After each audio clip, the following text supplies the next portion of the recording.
Protests against the government's judicial reform plan renewed on Thursday evening, with protests on Kaplan Street in Tel Aviv for the first time since the day the Reasonableness Standard Law was approved earlier this week.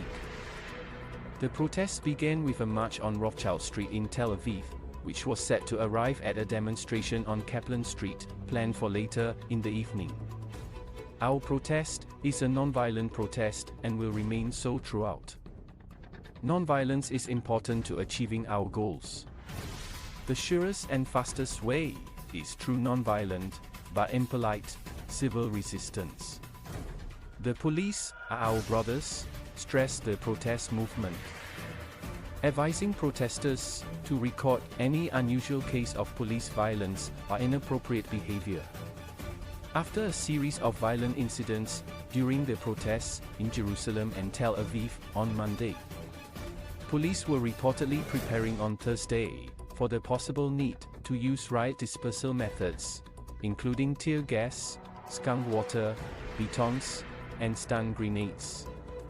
Anti-Judicial overhaul activists blocked a riot during a protest against the government's judicial overhaul near the Knesset, the Israeli parliament in Jerusalem, on July 24, 2023.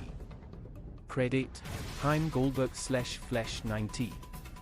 KAN News reported that the police had intelligence that protesters were calling for an escalation at the demonstrations planned for Thursday night.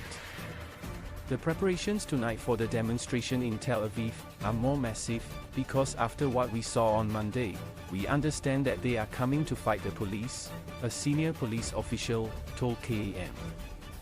The police later denied that they were planning to use riot dispersal methods, stating that the reports are not true and do not correspond to the preparations of the police. At the same time, as has been said many times, we will not allow damage to police officers, infrastructure, and symbols of government, and will act with zero tolerance towards lawbreakers, added the police.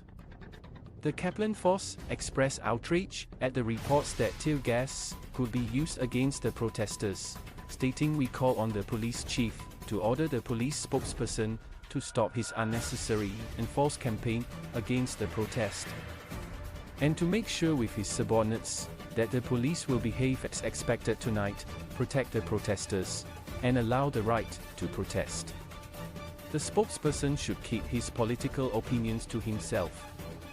We will not allow him to slander the millions who go out to protest against the coup d'etat." Sivon Tuhil, the coordinator of the Freedom of Demonstration project at the Association for Civil Rights in Israel, stated that, instead of the police taking responsibility for the brutal and unimaginable violence that officers used in the recent demonstrations, they are spreading threats about the use of tear gas. The role of the police is first and foremost to maintain the safety and physical integrity of the demonstrators, said Tuhil. Tear gas is a dangerous means that has no place in dispersing demonstrations.